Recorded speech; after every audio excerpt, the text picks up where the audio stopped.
Hello, I'm Leanne Young, award-winning performers and restaurateurs. This is Our Vancouver.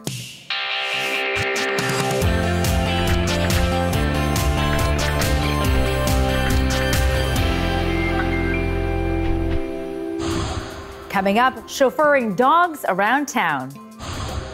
And dishing on award-winning platters. But first, delighting in one-of-a-kind stories.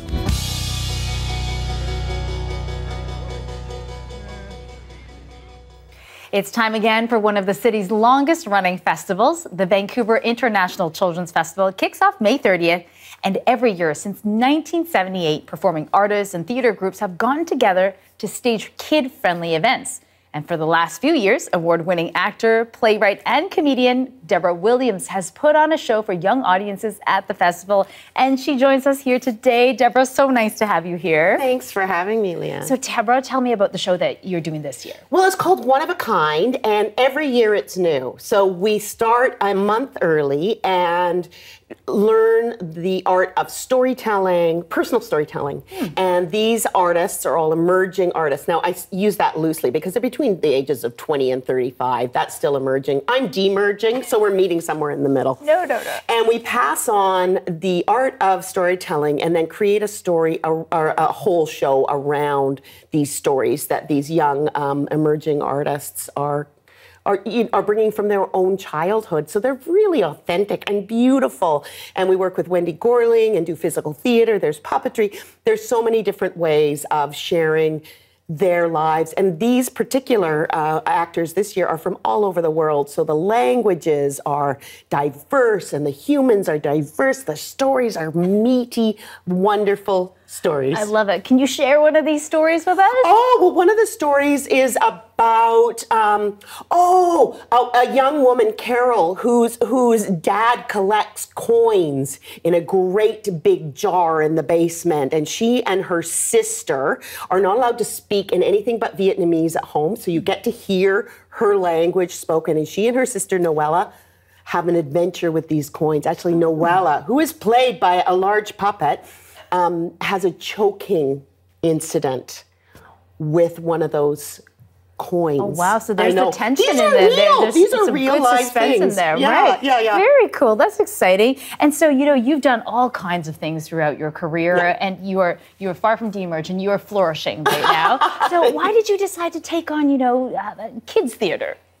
Well, because children's theater is very undervalued, I think, in our society, but it's where we start. And if we don't appreciate art when we're young, how do you just sort of click into it later? It's also really important for children to see themselves represented.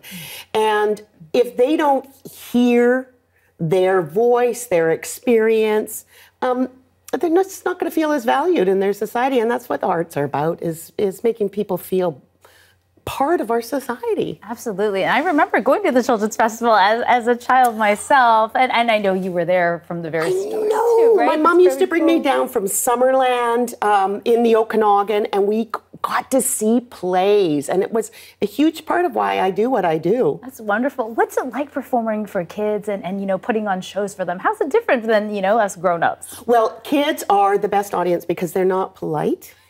They are real. So if something's getting boring, they are gone. Mom, I'm done. I need to pee. I'm bored, right? So if you're not involved and authentic, they're not going to be polite. Like adults will always give you a tepid clap, but kids will not. So you got to be real and you got to be really connected with them. And you've got such great energy, and I'm sure they see that translate across the stage. So is there anything different for you approaching the festival this year? Well, you know what? We're back in person. We were last year, but there's so many more people. Yeah. And there's such an excitement because tickets are selling fast. We're in a larger venue because there's more people coming.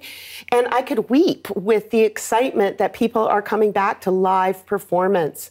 As I'm not a film person. I have done live performance for the last, almost 4 decades of my life. So when that disappeared, it was pretty shocking. Yeah, absolutely. So we're climbing back up, and that makes me very excited. it's nothing like live theater, right? Thank you. That intangible kind of like the energy is so different to be in the room. But it's interesting because you guys are keeping a bit of the online component as well with the festival, yes, right? Yes. So those who can't make it. Absolutely. And then they are able to be there, and it's affordable and it's accessible. So, for instance, kids that are at Children's Hospital can watch everything that's going on. It's all available for them. And I understand that you have a small person in your life. And I was going to say that there's baby shows. So from 0 to 2, 2.5, there's these beautiful shows that are live, but also online. You don't have to come all the way across town, or you don't have to come all the way down from Prince George to see it, right? It's available. Right. And some of the shows are free as well. Yes, there's all sorts. So, you know what? Going into the village is remarkable, and that's you with a ticket. You go in, or you just arrive on Vancouver Island. We go on Granville Island, and you get there, and the place is animated, and there's origami, and there's dragons dancing, and stilt walkers, and it's a miraculous place. It's magical. So where can people buy tickets? Just online. Okay. That's easy about as that. Easy as that. Just buy push them that online. button. All right. Well, I wish I was in town for it because it's such a wonderful experience, and I would have loved to see your show. So Next thank year. you so. Yes, next year. My little guy will be 3.5, and hopefully a better audience. He'll probably still be too honest, probably. All right. Thank you so much, Deborah, for joining us. Thank you. Hi guys, my name is Bhumika. Hi guys, my name is Palak, and this is our our Vancouver. While it's still Asian Heritage Month, we popped by a decades-old Nanaimo Eatery to learn more about the family that runs it. The Wongs have been serving up everything from burgers to award-winning wonton soup for more than 30 years. We sat down for a chat at the diner called Mrs. Rich's. Heritage is directly connected to food. Anyone can enjoy it and share it and hopefully have a really positive memory of it. That's our way of sharing our culture, I guess, through the soups and what we make. My grandfather came over to North America, and he eventually moved up to BC and settled in Nanaimo. And he came back knowing the needs of the people in Chinatown, Nanaimo, needed to have some medical care. And so that's what he did. He opened Get Well Soon drugstore. So he wanted to relieve their pain and get them healthier. He was also an entrepreneur. He had 2 restaurants, not at the same time, in Chinatown, the Canton restaurant. Our father started a restaurant back in the day, 1956. It opened up, the Diners Rendezvous, and the restaurant was super busy. They had over 200 people in as staff members. That's how busy it was. It was definitely the biggest in town, if not the island. And I designed it so that it represents our family in this restaurant. So we all love cars. I remember being when I was like 7 or 8 years old, probably 7, watching the town, Chinatown, burn down. Uncle Chuck had written his memoirs, and I found out that he had driven somewhere, and when he came back he saw that somebody had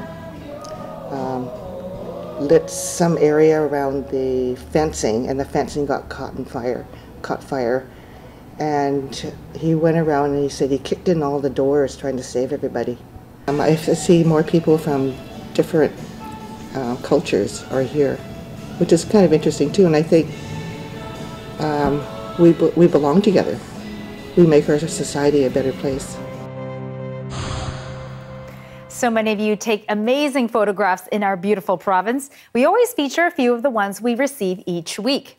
First, Gerard Tony in Osoyoos sent us this photo just after a rain and thunderstorm this week. Beautiful image, Gerard. Thank you. And of course, Richard Topping, with his eye for detail, sent in this one from Iona Park in Richmond of a barn swallow. It looks like it's checking out the photographer. Gorgeous. And finally, a grizzly just out of hibernation, delighting in what could possibly be its first bath of the year. Thanks to Ashley Kitching for sending this in from Knights Inlet. Send us more. You can email them to bcphotos@cbc.ca. That's bcphotos@cbc.ca. As we head into a summer of vacations and road trips, one small community in the interior of BC rolled out a unique pilot project this past weekend. As Jennifer Norwell explains, it involves chauffeuring dogs and tourism. Entrepreneur Anne-Marie Fleming has an idea that she thinks tourists are going to lap up. I think tourism needs to be a little creative these days. She's been working with the district of 100 Mile House on a unique project, offering her dog strollers, or doggers, for free to visitors. Some dogs struggle on longer walks, but the community wanted to be accessible. 100 Mile House is a super friendly, very dog-friendly town. I don't know that there's too many people in our entire South Caribou that don't own pets. She sees this as a way to grow the town's economy and draw in dog owners. It's really been a big benefit for us, all of us, four-legged and two-legged. Grieve and her dog Ellie have been using the dogger for 6 years. That means they get out of the house more often. If you're wondering how to use the dog stroller, simple. Just pick the dog up, put the dog in the stroller, clip them in. The only thing, there's a 60-pound limit. Plus, you can cover them up if it's hot. It's a free service like a dog stroller that might entice Stephanie Worley to hit the road to 100 Mile from her home in Kamloops. You live for your dog, really.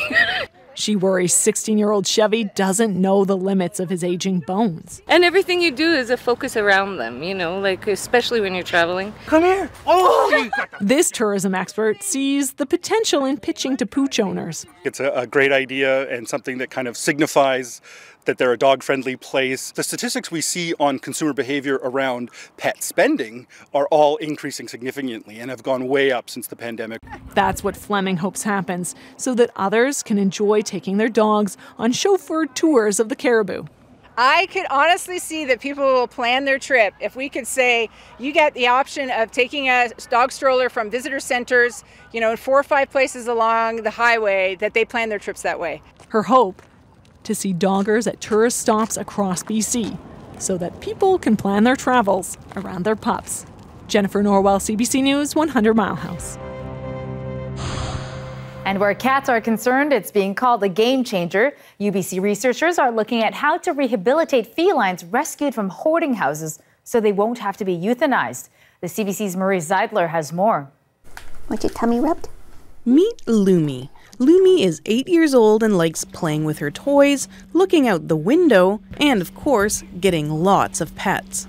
She was really sweet. The minute I got her in here, she's sort of been very curious from day one. After a day and she started grooming and cleaning herself, I knew that she felt like she was at home. But Lumi wasn't always so lucky. 2 years ago, she was rescued from a hoarding environment along with more than 30 other cats. But with a bit of help from a UBC researcher, Lumi found her way to a new home. Cats from hoarding environments, they very commonly have a high prevalence of medical and behavioral issues that make treating them in shelters a particular challenge.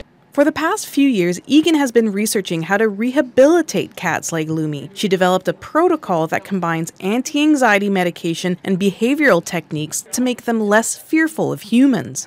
Staff or volunteers administer the medication, then they interact with the cats every day, each time getting closer and closer. So to get to work on cat research to improve lives of cats directly in shelters that's very applied, that can be used right away, for me that is the ultimate dream.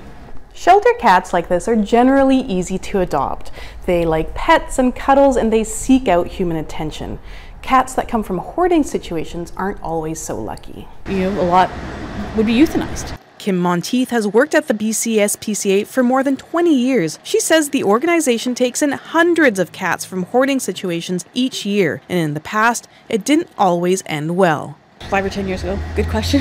Well, we would bring them in and they wouldn't have good outcomes. You know, we couldn't work with them. We didn't have the resources. We didn't know how to help them. The SPCA has been working with Egan on her research and applying it at the shelter. The results have been noticeable, with more cats adopted out than ever. This, and I speak for all of our staff and volunteers, has really changed. It's a game changer for us. What was that? A game changer for the shelter and a second chance for cats like Lumi. Marie Zeidler, CBC News, Vancouver. Coming up, If a cow belches in France, does anyone actually hear? Johanna Wagstaff tells us why we should be listening.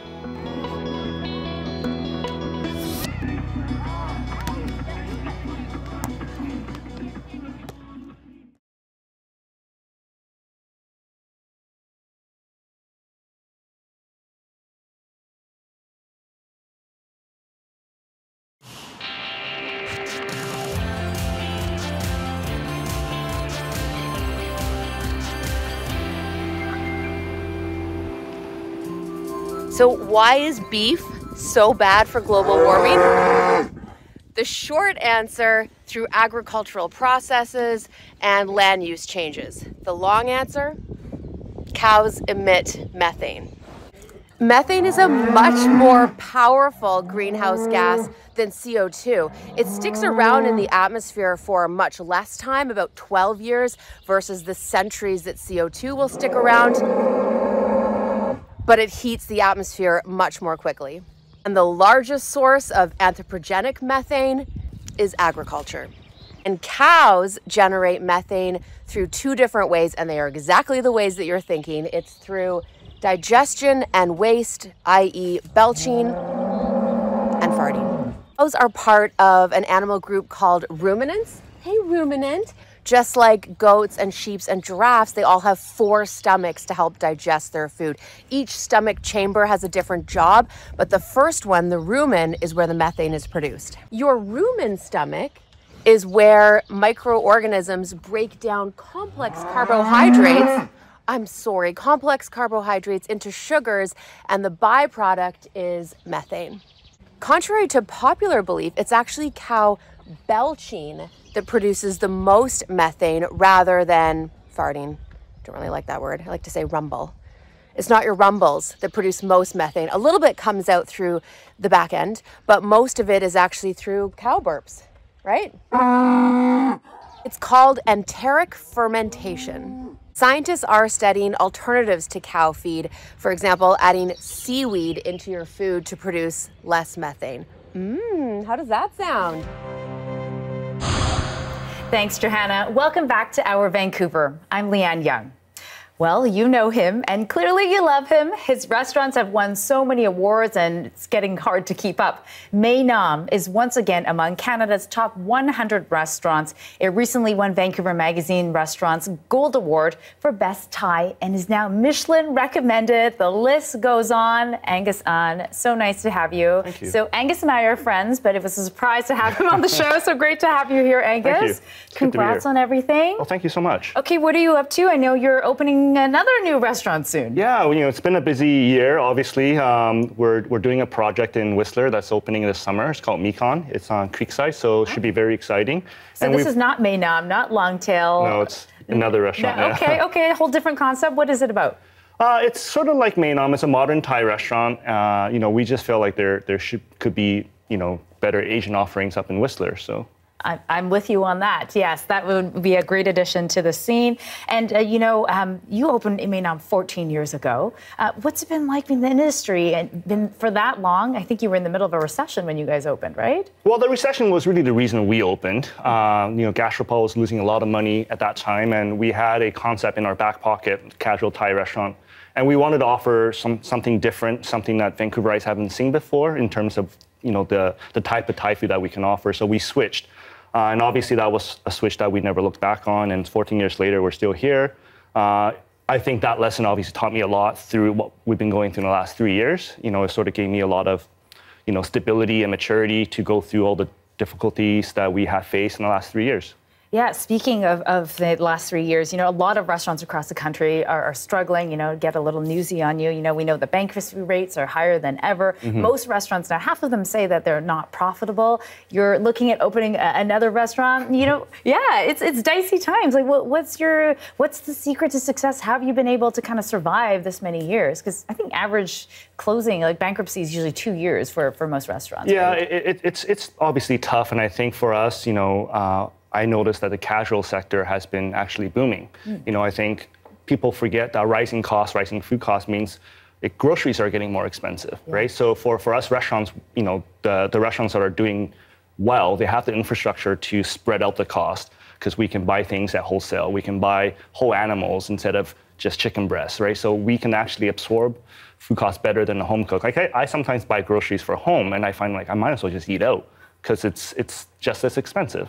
However, for restaurants, obviously we work really, really hard on retaining our staff because, when your staff walk out the door after they've been trained, you have to spend twice as much effort to train up the new staff. That wastes a lot of money. So for us, part of the things that kept us going is good staff that stay with us, that grow with us. The reason we can, open new restaurants is because the staff has stayed with us to a point where there's no more forward movement in our company for that staff, then we can open something else for them to, grow into. So that's something that we're very proud of that I think has helped us. Just casually open up another restaurant, Okay, well, Angus, I know you put a lot of hard work into it, and oh my gosh, it smells amazing here. There are so many fresh herbs, and I smell so many things. What have we got on? What did you bring today? Well, I brought some snacks for us to snack on with, some different beverage offerings. So this is mahor, which is a caramelized chicken on sour pineapple. It's typically what you start off a meal with at Maenam. Okay, I'm going to take a bite of this. Yeah. It looks so good. And this here is our crab wafer. So it's a mung bean wafer, 100% gluten-free, a little bit of young coconut and Dungeness crab. And then this over here is a cupcake with some mian mix and a side-striped prawn on top. And then we have here that you and I are going to work on. Okay. I love a cupcake that's got, fish eggs and prawns. That's how I like my cupcakes. This is a lobster mian that we're going to mix. I'll do the mix, and I'm going to get you the garnish. Okay. So I got some diced shallots here. Okay. I have some cilantro and ginger and chilies. Gorgeous. We're going to do all of that. Yep. I believe this is one of your favorite things that you had last time. Oh, really? Yeah, and this here I ate is so many things the last time I was at your restaurant. I don't really remember. Coconut and peanut, and this is pomelo. Okay. And this here is just lime diced for some acidity and pop. And then we're just going to toss, this is the caramelized palm sugar dressing. It's really thick, but it sort of binds everything together. It almost looks like molasses a bit. Yeah, I mean, that's the idea. You just want to stir it until it binds everything together. This is a mix, obviously, that's in our cookbook, Maenam, fresh approach to Thai cooking as well. So it's a very popular dish here. So we're going to put that. What leaf is this that it's we're looking at? It's a betel leaf. Betel leaf. So once I put the mix on, Leanne, I'm going to get you to put as much lobster on there as you like. Oh, as much lobster as I like. Okay, well. And then, I don't want to overwhelm the betel leaf, but I'll put a little bit on here. and then after that, I'm going to get you to pop over in a can of caviar and garnish it with caviar, which is from our friend Roger Ma, RM Caviar. Oh, there we go. This is also a friend of mine, Raj. Thank you for supplying this. I can't get this open. Well, you have the key here. Oh, okay. So you got to pop it open. See, I don't eat caviar all the time. I'm not that person, so I need Angus's help with this. You don't have a fancy opener? I don't. And then you can grab one of those spoons and garnish it. All right. Well, this is so decadent. Oh my goodness. Onto here, right? Yep. All right. See, I don't remember eating this at your restaurant, Angus. Well, there wasn't this much lobster and caviar. Restaurants, ingredients are very expensive. Okay, all right. Let's dump this on here. There you go. Okay. Am I doing an okay job here? Yeah, it's not as pretty as it should be, but I think you're fine there. Yeah. All right, so I'm not going to get a job at your restaurant. Good thing, I still got the We do have good staff retention, so. And we offer benefits. Oh, okay, great. Those are things we want to hear about. So okay, that, this looks wonderful. And then, you can dig into any of these with a selection of, here we have the Riesling Project, which is a wine that my sommelier and I, Curtis Colt, made with a collaboration of Tantalus and Orfino. It's a really beautiful Riesling blend that we did just for our restaurants. And then here... And you're a big wine guy, right? So yeah. This was special for you. I'm very proud of this. Yeah. I think this turned out great. And this is also very good. I'm also very proud of this. This is a collaboration with Brass Neck. It's kind of funny that I went to Curtis one day and said, I'm kind of bored with what beverages we've been serving. Can we just make something different, like something of our own? Yeah. He's like, okay, you took it within 2 weeks. We got Tantalus and Orfino willing to make a wine with us, and we have Brass Neck wanting to do a cool beer. So this is a jackfruit IPA. And what was the inspiration coming into both of these, delicious liquors you're about to serve us at 10 a.m.? We have our patio, and this is not something we had throughout the lifespan of Maenam. This is something new because of COVID. And, after the last couple of years, I'm like, this summer I want to have something cool. Like I want to have our own beer. I want to have our own wine. Cheers. Cheers. And that was sort of what was the outcome. This is delicious. It's got a nice blend of the hops with the fruit, so there's something I that... love the fruit in there. It's so aromatic. Yum. Okay, all right, we have to try the food. I'm gonna take a big bite of this one. Okay. You put so much stuff on there, you can't even wrap it up. I know, I'm sorry, I was greedy. You know what? I'm not gonna say I was greedy. It was just a rookie move. Mmm. So many flavors going on. Wash it down with some wine. I was gonna say, I think the wine is the right pairing for this. All right, thank you so much, Angus, for being here. I'm gonna try and swallow that bite. Always lovely to have you here. Thank you.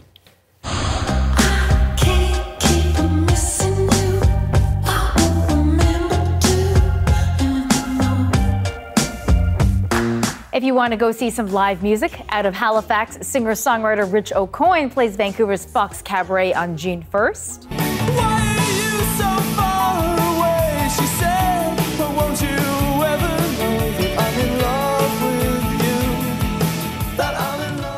And back to play for Vancouver audiences again is The Cure at Rogers Arena on June 2nd. Hey, I'm Grant Lawrence from CBC Music, and you know, one of my favorite elements in a song is a very simple sound that comes from your lips.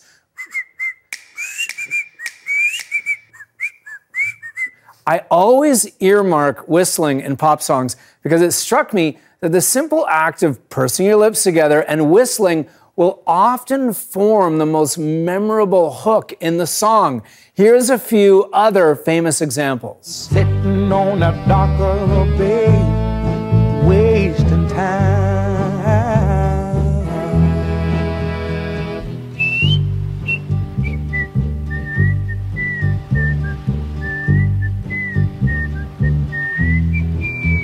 See me and Julio down by the schoolyard.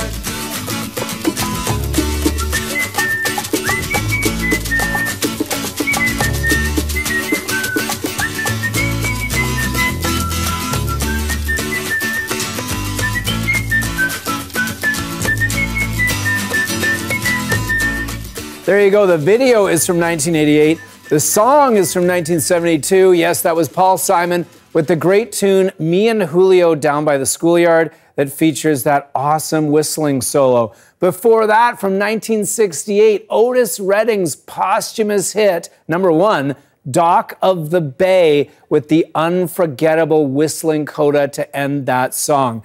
Now, here are two recent hits that feature whistling as the opening hook.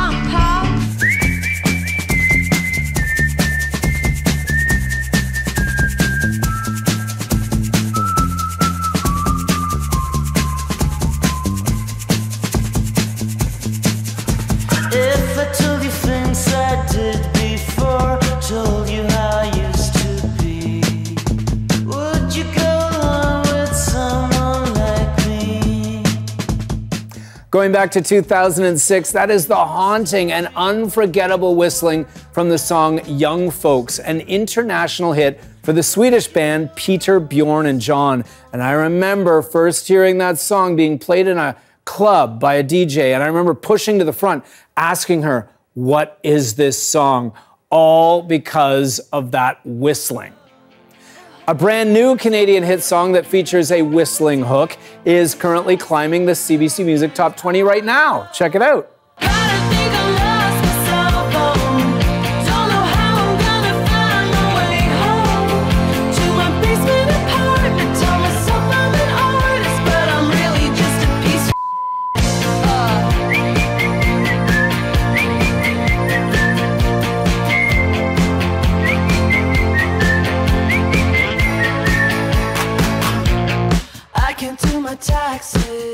That's the Beaches from Toronto with their latest hit, Grow Up Tomorrow, which features, yes, whistling.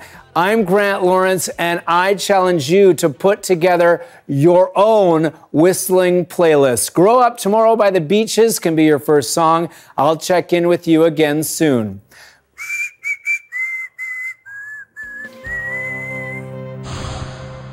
At this Coquitlam Middle School, students are learning how to separate fact from fiction. What's the difference between misinformation and disinformation? It's all part of the curriculum on digital literacy. All of your information now is coming from social media feeds, unverified sources.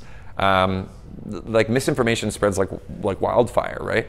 And it's the new way that we need to prepare our kids for the future. But this isn't your typical lesson plan. No pen and paper, no worksheet. Instead, students get to play on a new Minecraft map, developed by CBC Kids News. So here's how the game works. You're being like a reporter, and like there's a rumor that like summer vacation is canceled, and you're like just trying to like find out like who like started the rumor. And this one person spread it to everybody. Now everybody thinks the news is real. We need to ask citizens questions on what they heard or what they said. Walk around, you like find evidences and write it down in our little books to make a story for the news. Teaching students to think with a critical eye, confirm the information is true before sharing it. Not only is that going to help them like deal with the news and deal with kind of social interactions, it's going to help them academically as well, like being able to back up their positions with sources and evidence and findings. The free program is called Reporting 101, Misinformation, and was released by CBC Kids News to further develop media literacy among school children and to help them spot misinformation. It's important to learn it in case you accidentally take something out of context. You can make sure that it actually was what you thought it was or wasn't, without it getting out of hand. Education delivered in a non-traditional way. Students are immersed in a world and they can be tuned in and pick up new things and build knowledge as they're exploring the world in a way that is really special. In the words of these students, it's more fun. You're enjoying the game while you're like doing like your work. You actually get to experience what a reporter is. A world where truth is the main building block. Joel Ballard, CBC News, Coquitlam. Coming up, see the wreck of the Titanic like never before.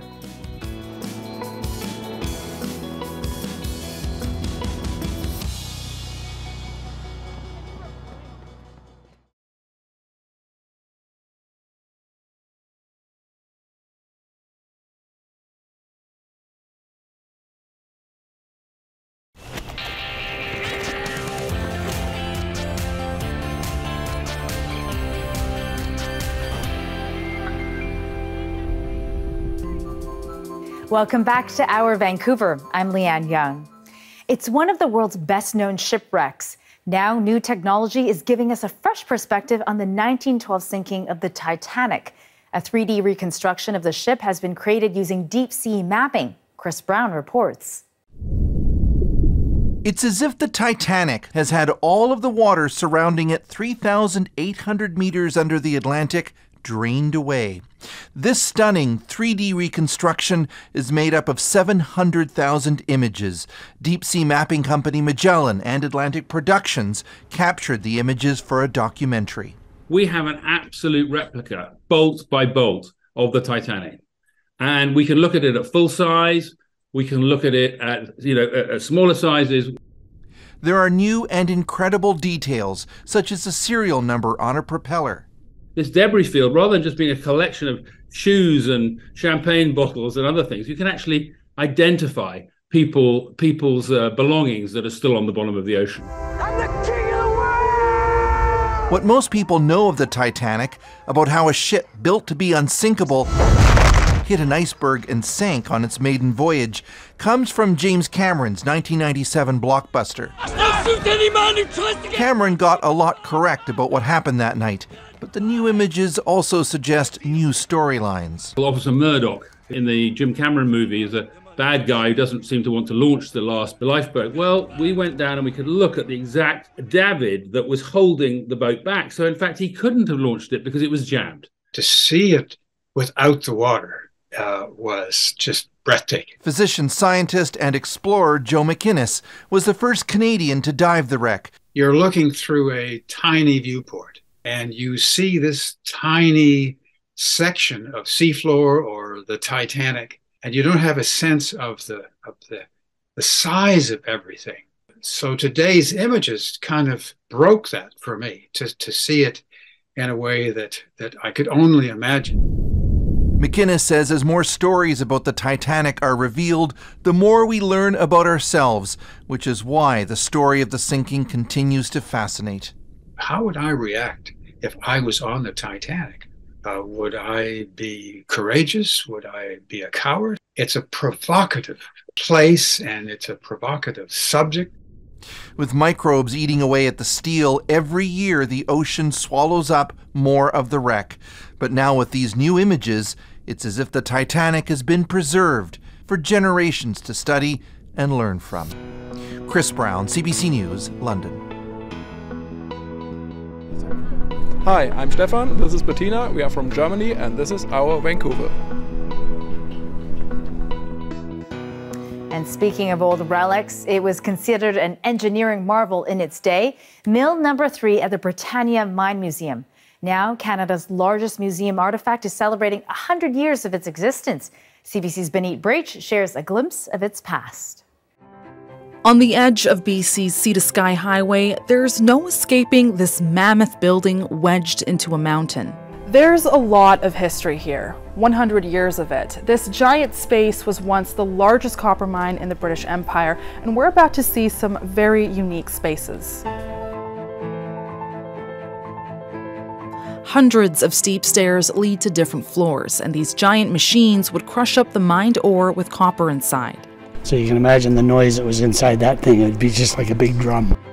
Marshall started at the mine when he was 18, working underground in a mountain riddled with tunnels and later as a safety officer.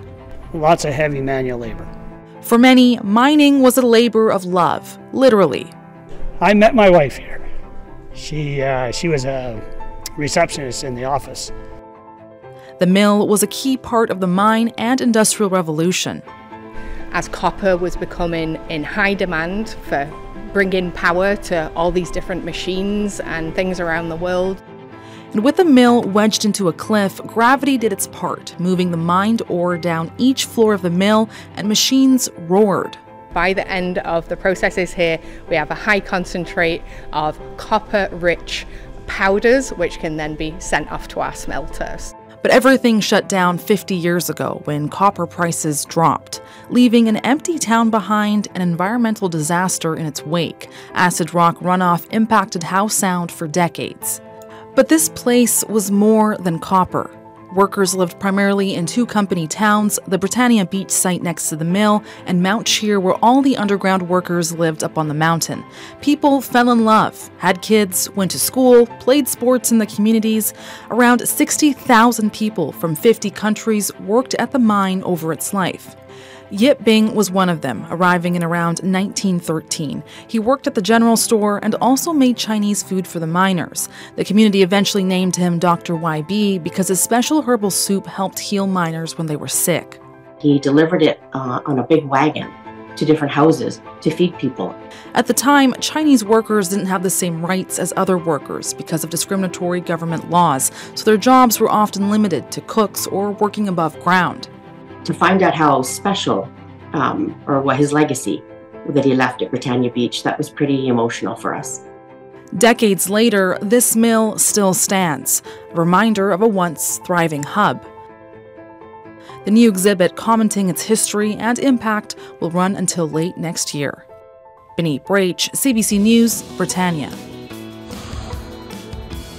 Coming up, a queer bash to explore and celebrate all things pride.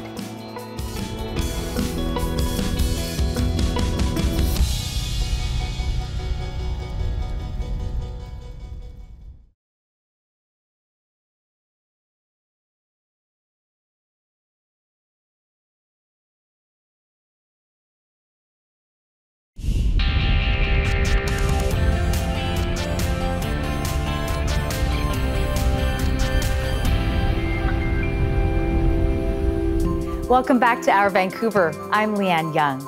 It's an ambitious project with an ambitious origin story, a show of LGBTQ Two-Spirit Plus art exploring the juxtapositions of visibility and prejudice in Pride festivals. Stephen Quinn spoke to the curator of Queer Bash, Andy Warner, on the CBC Morning Radio Show, The Early Edition. It is an ambitious project with an ambitious origin story. I'm talking about Queer Bash, an exhibition of 2S LGBTQ plus art exploring the juxtapositions of violence and visibility, prejudice in Pride festivals, and the word bash itself. And joining us now is the curator of the show, Andy Warner. Is good enough to be with us in studio this morning. Good morning to you. Thank you so much for having me. Thank you for being here. Let's start with the title, because Queer Bash, well, we know what that means. That's an uncomfortable title right from the start. Very much so, but that's my game. The word queer, for those who don't know, is formerly and still presently in many cases a pejorative term for people who are from the 2S LGBTQ plus community. Mm-hmm. But it's been reclaimed, especially by Gen Z and millennials, who use it as a word not only to describe their sexuality, but to describe their gender as well, because the word queer generally means weird or different, and our sexualities and genders are different from the norm. And so for us, queer is a word that we celebrate. But as you'll see in the exhibition at Cityscape Community Art Space, there is a work that shows an archival photograph of some queer protesters or gay and lesbian protesters in the 1987 rally against the North Shore News that are already reclaiming words like queer in their protest signs, or even calling themselves provincial perverts, using Doug's words against him. Of course, Doug Collins, the columnist at the North Shore News. I remember that well. So tell me about how the show came to be, because this is ambitious, to say the least. For sure. I mean, it is the first exhibition of this kind that North Van Arts has ever done. And it's really important that we make sure that our organization is ready, and that North Vancouver as well, we hope, is ready to receive these artists and to celebrate them and to support them just like any other art exhibition in North Vancouver. Well, and tell me about that, because what does it mean to be mounting the show in North Vancouver? Crazy. I mean, I couldn't have expected it, but in the timing of the show, it couldn't be any more important at this time because of how much anti-trans rhetoric there is in North Vancouver. There are some pretty loud protesters over the Mountain Highway overpass in North Vancouver that the police are still not removing from the scene, even though they've been given a court injunction. The Ministry of Transportation has said they can't be there. But they're spreading really false narratives about my community. And that's just one example of some of the hatred that I've experienced my whole life growing up in North Vancouver. And being able to experience other cities has been really special. But being able to come back to North Vancouver and to do this project, it means a lot, both for my community of the 2S LGBTQ plus folks, but also for the community that I grew up in, North Vancouver. Why have trans people become such a target?